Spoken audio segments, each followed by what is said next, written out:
even having me on the panel.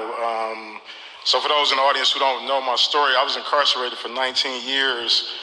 7 of those years was in solitary confinement. And one of the things that I observed in that environment was the high level of psychological trauma and a high level of mental illness. And when I began to think about our communities and the high levels of gun violence and things like that, I began to make this connection between what's happening in prisons and what's happening when people come home. And, you know, to Tip's point earlier, we talked about education. Like, I was educated by some of the most incredible mentors in the world. These are men who are dying in prison.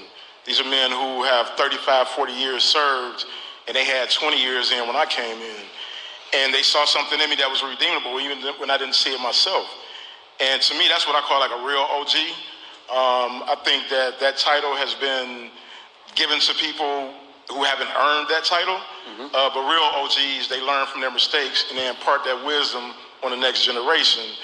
And part of that wisdom that they dropped on me was understand your mental health. Understand that you've been through several layers of trauma.